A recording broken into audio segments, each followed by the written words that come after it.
The hostages of fear. Why some people are more afraid of the world than others. Baseless fear.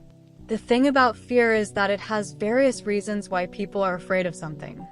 For spiders, it's usually due to their looks that some are afraid of. For other things, it can manifest after a negative event, even if before then the person did not have that fear. Like driving a car after experiencing a car crash. There are many other examples, but that's not the point now. What we're talking about here is a learned, but not experienced fear. Usually due to someone else having a negative experience with that something and relaying it to the other person. Think of older people and children. The correlation usually goes like so. The longer the years lived, the more experience one has.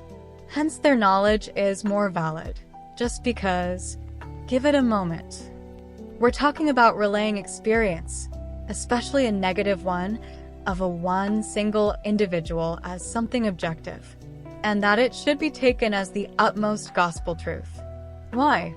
Just because. As an example, think of the 1998 movie The Waterboy with Adam Sandler and Kathy Bates.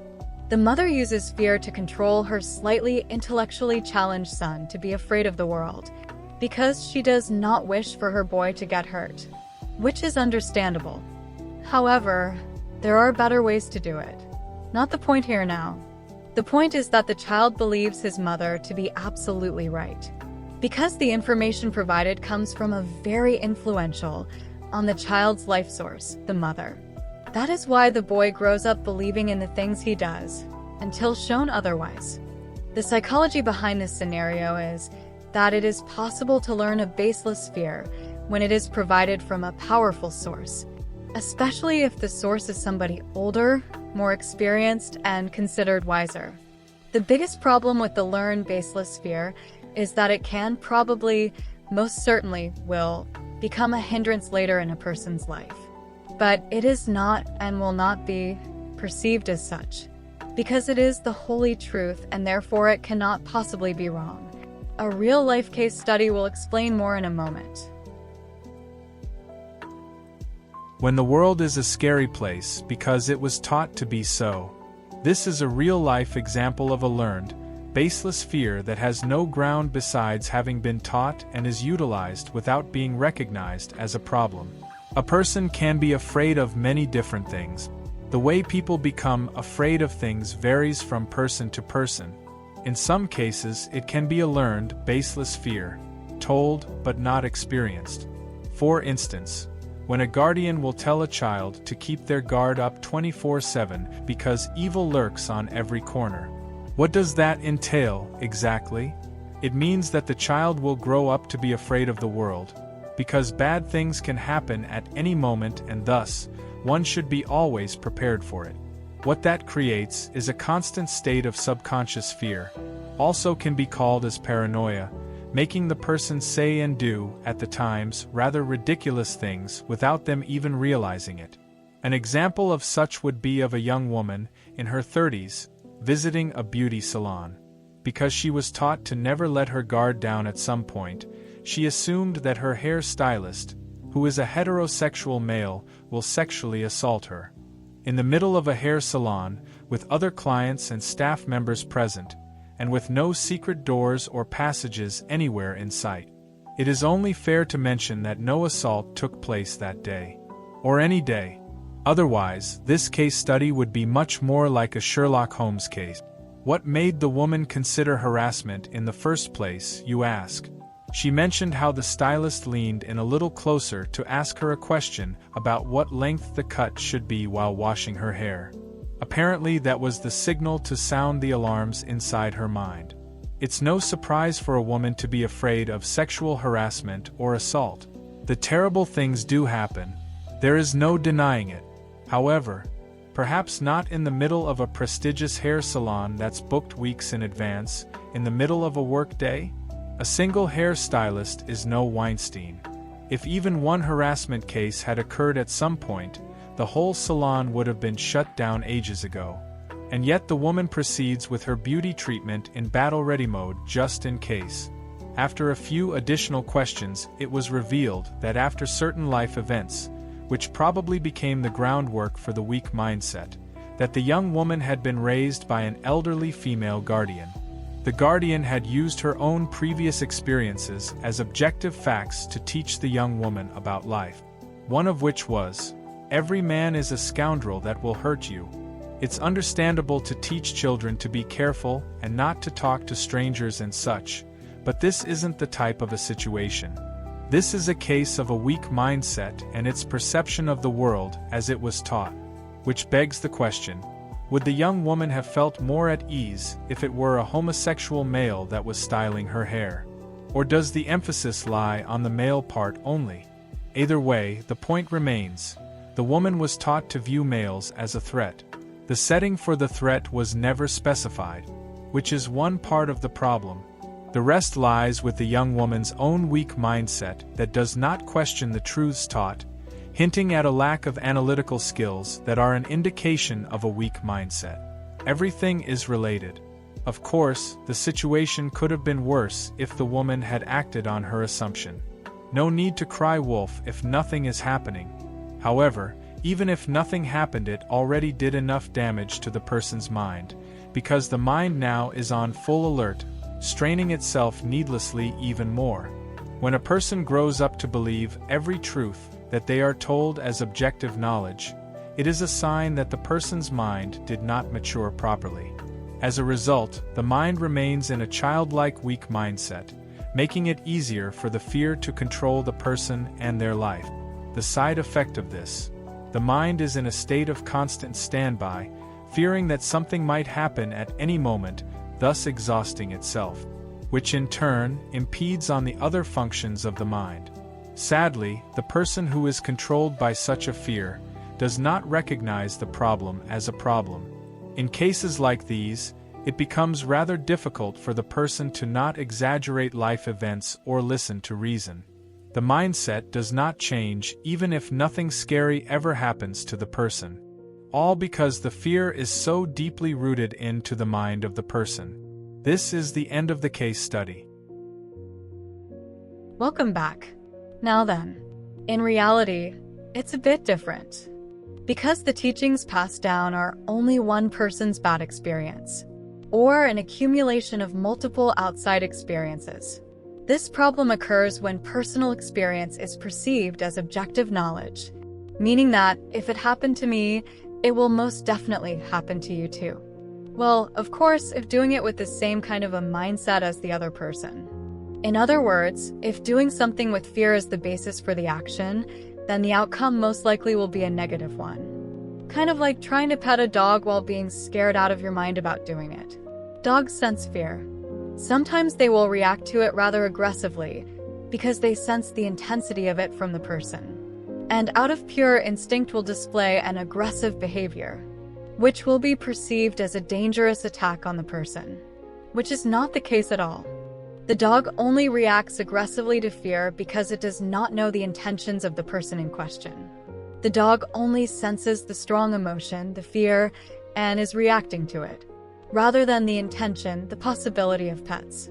Of course, if the dog's owner shows the dog that everything is okay, has a good relationship with their pet, and the dog trusts their owner, then no harm will come to anyone. Now let's take a look at the same situation from a different angle. What if the person trying to pet the dog loves them and is not afraid of them, but the dog is timid instead? For the sake of the argument, let's say that the petter has prior knowledge on how to correctly approach the dog in this situation, without causing the pooch any additional distress. Even if the dog, for whatever the reasons, is afraid of people in general, but is approached without fear and carefully still, then no harm would come to anyone as well, as long as the people around the dog would remain calm too. Due to their heightened senses, dogs react to their surroundings quicker and sometimes more intensely, which can be problematic if lacking the right know-how, but on that another time. Alternatively, even if one person, who is madly afraid of dogs, participates in the petting situation, even from the sidelines, and an injury occurs to the petter, the "I told you so" will most definitely follow suit. As a result of that, the fear will only intensify, causing the person to boast about being right about everything from the start. Now let's circle back to psychology. When a person is afraid of something and is of a weak mindset, they tend to display two crucial signs: trust issues and fear projection. We'll discuss the fear projection right now and save the other one for later. When a person is afraid of something, they tend to project their fear onto the rest of the world. For instance, "Don't swim too far, you'll drown," says someone who does not know how to swim, regardless of the fact that the person who wants to swim can and is not afraid to. Same thing happens after a tragic event is witnessed, like seeing someone drown. Sometimes it doesn't even have anything to do with their personal experience. Sometimes their fear for a specific factor is based on other people's negative experiences. Because number one, those people experienced it. Number two, had a negative outcome. And number three, are now afraid of that. Going by that logic, a weak mindset thinks to itself, "I must be afraid of it as well, because that's what happened to those people." Who are those people? What connection do those people have with the person? And why should the person be afraid? Who knows? The strength of fear is directly related to the impression it has left on the mind. The weaker the mind, the bigger the impression. Why? Because a weak mindset is prone to scare tactics and a strength in numbers mentality. If one is afraid, then we all must be. Simply because. Which can backfire miserably, but about that another time.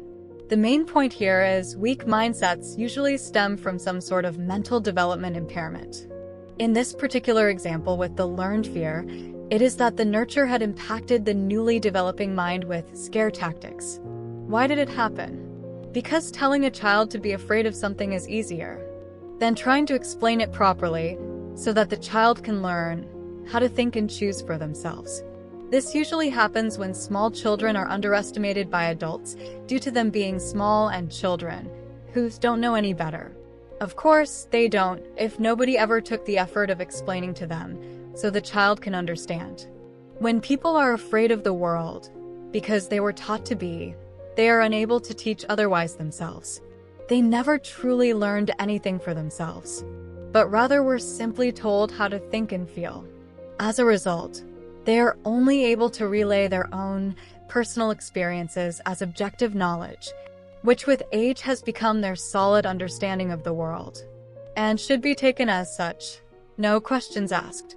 With the help of psychology, it is possible to learn how sometimes scary things are nothing to be afraid of, like having a tiny cuddly puppy held, instead of facing a big, scary dog nose to nose. The process is called desensitization. It works for people and pets. It's a bit difficult to be afraid of the boogeyman if it's a Mike Wazowski, right? The lack of an ability to question the reality of things is what separates a weak mindset from a strong one. No, this is not the philosophical case of to be or not to be. This is the question of providing and/or obtaining the necessary survival skills the right way for the sake of one's future. You have reached the end of this post. Thanks for listening. Stay tuned for more, and remember, mental health is important too. Take care. How to achieve God complex in the comfort of your own kitchen and outside of it. Welcome. Significance of oneself. The signs and tells of a weak mindset. Self-centrism. Egocentric is a word that many, probably, have heard at least once in their lives. Child development psychology uses the term egocentrism to explain how a small child perceives the world. The stage usually lasts between the ages of 2 and 7. It revolves around the child's perspective, without being able to understand a different person's perspective. Hence why it's referred to as egocentrism. The egocentric view of the world heavily revolves around a child being unable to understand different perspectives. In other words, the child is lacking the understanding of the world because the child's mind is not yet at the right level of emotional maturity to be able to understand it. During this period of development, the child perceives the world only through their eyes and experiences. At this stage, they feel like they are the center of the universe, because their needs are above everything else, even if the child is not able to consciously understand it. Which is understandable, when it's a child we're speaking of. That is why a small child will kick or punch a table after bumping into it. As far as the child is concerned, if the contact with the table hurts them, then they must hurt the table back to make it even. The child is not able to comprehend that the table didn't really do anything. The table simply was there. In reality, it was the child themselves who ran into it. Seems silly, right? But that's how it works. When adults grow up to be egocentric, they can feel more significant when compared to others. This happens when a person's mental development becomes impaired, for whatever the reasons, thus causing the egocentric stage to latch on to the mind and make its way into adulthood. The problem with immaturity is that people tend to exaggerate their own significance in their own lives and the lives of other people. Meaning that there is no problem that is more important than their problem, and their troubles are the worst, and well, it's an endless list, truly. At times, these people can also be referred to as narcissistic. True, but that's only part of the story. When the perception of the world becomes warped, problems follow suit. People complain almost about everything, become jealous, dramatic, at times even aggressive and violent, tend to overthink and overreact. These signs will be discussed in separate posts, because all of them are related to one another and closely intertwined. But the point remains, all of it stems from overestimating one's value. Ever hear this one before? They think they are God's gift to earth. Or they think themselves as God. Well, right, a worthy mention. Gods are not the same as special snowflakes and victims. We'll get to those eventually as well, just not now. And before anyone says anything, this is not the same as visualization. Also, self-centered and selfish are not entirely the same, although very much alike. More detail on that another time too. Lack of self-awareness is saved for another post as well, to be covered in more detail. This detail is important to mention, as it is closely related to the topic at hand, however, it is slightly different. Fret not, all will be revealed in due time. Now then, when a person thinks of themselves as God, they tend to believe to be correct on a lot of things, usually without any objective grounds. Mostly because they say, think so, ergo, they know so. Ever hear this one before? My house, my rules? Probably spoken by a parent to a child? Well, sure, it does hold some truth to it. There are certain norms within a society that people should strive to adhere to. But what does it really mean, my house, my rules? It means that within a certain perimeter this person holds the most power and authority. Why? Probably because they are the ones paying for it all, which gives them the biggest right to be dictating those rules. It's all understandable and acceptable, as long as nobody gets hurt. But let's not dread on that at the moment. The point of this post is, what happens when the boundary between a certain perimeter becomes blurred and the entire outside world becomes someone's playground? A real-life case study will explain more in a second. When the significance of oneself becomes too much. This is a real-life example of when a weak mindset forgets the place and time and begins to dictate their personal beliefs in a workplace environment. The subject, a senior-age judge in a town with a population of less than 6,000 people. Now, a judge by itself is a rather respectable profession, even more so in a small-time town where everyone knows everyone. A judge can even be equaled to a god in such a small-time setting, which appears to be exactly the case. By definition, a judge is supposed to remain impartial during the proceedings of a case. But what happens when a small-time judge thinks of themselves as above the rules? Trouble is what happens. Why? Because the environment allows it to be so. Now, it is one thing when a person thinks too highly of themselves, but somehow manages to keep it under wraps, especially in a workplace setting. But it is a completely different story when they begin to dictate their own rules and nobody dares to correct the person. It's rather difficult to say something to a judge, right? Exactly why and how the person grew out of bounds with their respectable profession and began treating the courtroom as their private sandbox. As a result, the judge becomes rather heavily involved in the hearings of the case, to the point of arguing with eyewitnesses and/or the lawyers. Not to mention lecturing other officers of the law on how they are supposed to do their jobs, according to the judge's personal beliefs and understanding. Such behavior ensues prolonged hours in the courtroom for everyone involved, disrupting the workflow for many, as well as openly disrespecting the entire legal system. Not something a representative of a respectable profession should be doing, is it? Sadly, this is a real-life situation. Of course, there are worse things like corruption and blackmail, but what the case study talks about is something in a less organized crime setting. The example shows what happens when a weak mindset is allowed to roam about unchecked. What are the reasons that led to such behavior is a different matter. However, the point remains, some problems could have been avoided if somebody spoke up or talked to the person directly. There are certain rules and norms within a society that must be upheld at all times.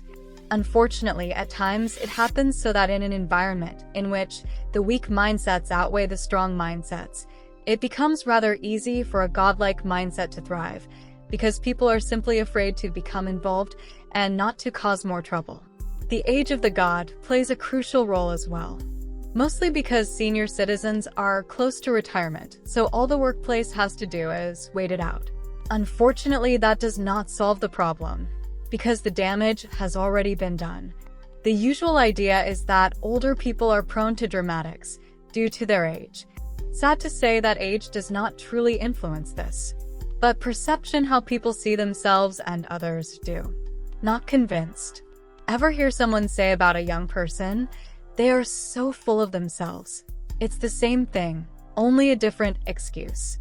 The difference is the perception, young versus old. In reality, there is no young versus old, it's simply someone who thinks too highly of themselves, regardless of their age. Thus, with no challenger in sight, the god prevails, continuing to cause inconveniences for their colleagues at work, and without even realizing it, because by now it has become the norm for the god and for those around them. You have reached the end of the case study. Welcome back. It is quite easy to become God when nobody is around, like in the comfort of your own kitchen. But it's also easy to think of being godlike when people around the god don't dare to set them straight. It's one thing to overestimate oneself, but it's a completely different story when the environment around the person lets it happen. It is because of that distorted feeling of significance that the weak mindset becomes self-centered. People afflicted by it fail to notice the world around them and what they are doing, as they proceed to dictate their rules to everyone.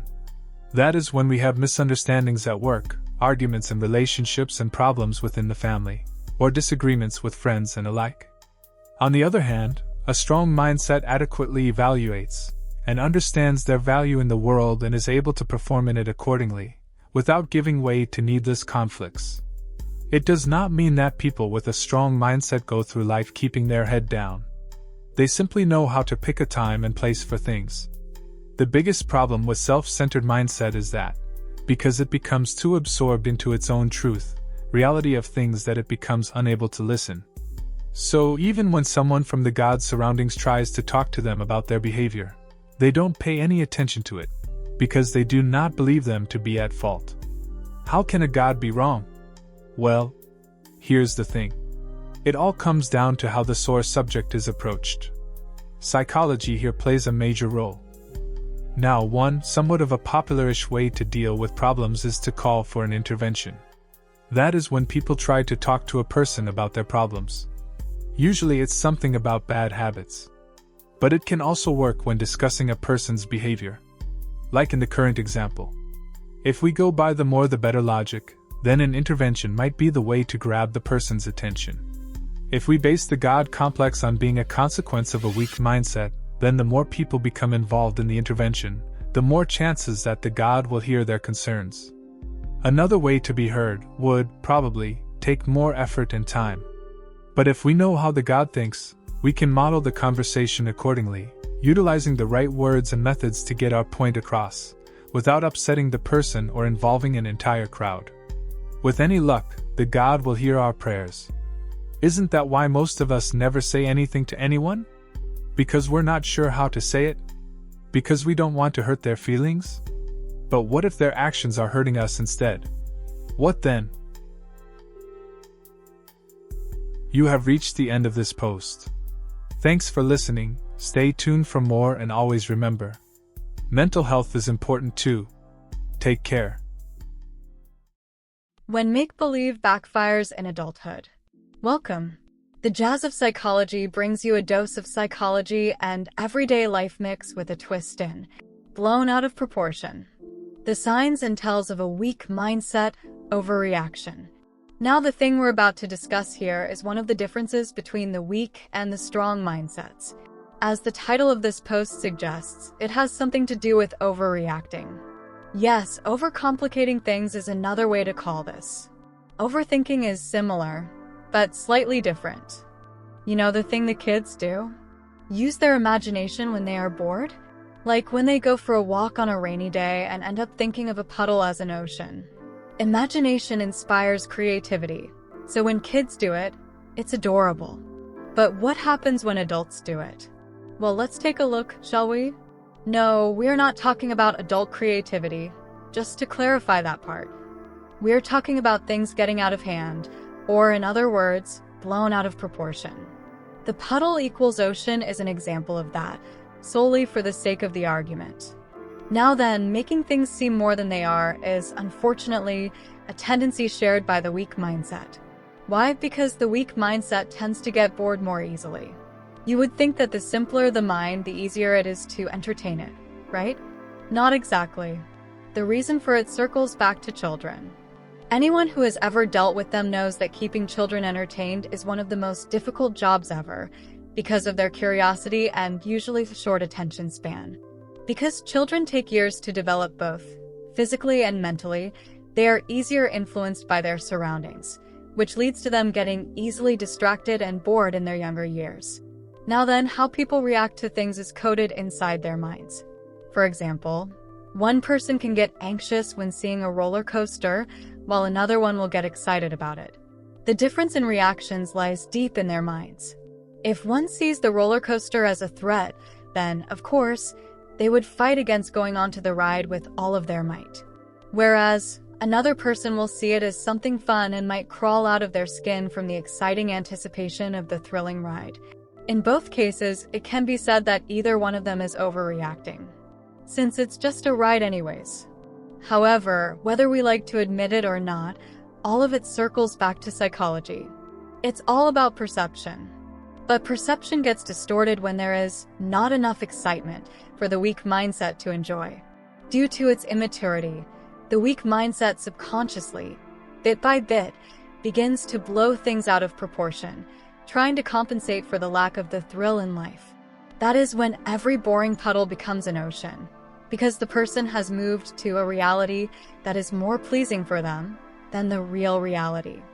This usually happens when a person's mind has too much free time on a daily basis, causing the person to overreact to even the tiniest of things, both positively and negatively. How can someone overreact in a positive way? A real-life case study will explain more in a second. When things tend to get blown out of proportion, but are overlooked as a sign of a problem, because the emotions and gestures displayed are positive. Bad habits are not necessarily the typical ones like smoking or picking one's nose. People can develop all sorts of bad habits for no apparent reasons, one of which might be overreaction. Usually people tend to overreact only to bad things.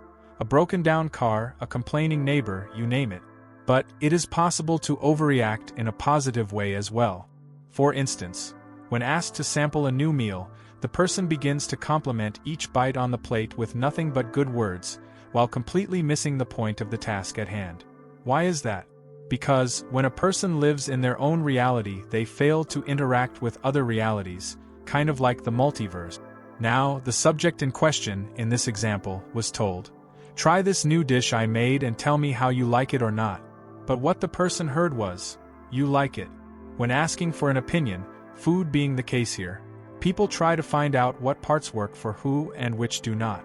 It's not necessarily offered with the intention of hearing only good feedback. However, the taste tester understood the question as an obligation to like it, because in their mind they think saying something bad would be rude. Thus, they begin the rain of compliments without giving any real feedback of their preferences, unable to pay attention to the task at hand and using up all of the compliments on the appetizer without leaving any for the rest of the meal, as the taste tester proceeds with it without mentioning a single word. Therefore, missing the whole point of the meal that the feedback was eagerly awaited for the meal as a whole course. As a result, the compliments given, to put it drastically, served no real purpose, making the entire taste testing somewhat meaningless. Now, some might want to argue that perhaps the appetizer was the best part of the meal, hence why no other comments were mentioned, but then the question, why not say so? Because this is where we circle back to psychology. The taste taster lives in their own reality and judges other realities based on it. Saying something negative is forbidden in this reality. So only positive things are allowed. And if there aren't any, make them up, which only turns that positive into a lie. However, doing so, the person inhibits themselves and their lives, because when the focus lies on the good things only, their social interactions become meaningless, as no real information is shared, most of the time. Now, usually it is not perceived as lying, but it can be considered to be borderline. Lying is a thought process that people choose to carry out willingly. It is fair to mention that positive overreactions are not always meant as lies, and sometimes people use them without being aware of doing so. However, in those cases the person is too far away in their fake reality, and it can be cause for concern. Nobody is saying that emotional reactions are a bad thing. However, there is a difference how a weak mindset reacts versus a strong mindset. The rain of compliments only happened because the weak mindset was too caught up in its own reality. Sadly, these lack of focus and misunderstandings tend to happen quite often with the weak mindset. This is the end of the case study. Welcome back. Of course, it is only fair to mention that at times people tend to hide their real feelings by putting up cheerful personalities, but that is a story for another time. Right now, we'll circle back again. Because of the boredom of the mind, the weak mindset tends to turn even minor inconveniences into serious problems. As a result of that, they kick it up a notch each time, so when faced with a truly serious problem, they present it as the end of the world. Well, of course, because when you start with a golden bracelet as your gift, you can't really go back to a handmade paracord one.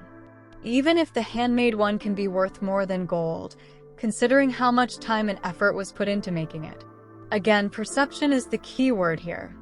Anyways, back to psychology. The way people see things, most of the time are based on the things they learn, the experience, are taught by others, the knowledge, and their emotional intelligence, the maturity. In addition to those, at a slightly higher level, is observation of the world, the analysis, followed by the ability to tell differences apart, the selection. When a person lacks emotional maturity, they are unable to obtain the last two pieces of the puzzle, causing them to perceive almost every puddle as an ocean. No, this is not the same as anxiety. Anxiety is a whole different topic. Back to the point. Strong mindsets are able to differentiate between puddles and oceans. One has to be when dealing with a million problems a day. Without the ability to organize and prioritize, people drown in a vicious cycle of never-ending problems. Because every puddle is an ocean. In reality, sometimes a boring puddle is just that, a boring puddle, and there is nothing wrong with it. You have reached the end of this post. Thank you for listening. Stay tuned for more, and remember, mental health is important too. Take care.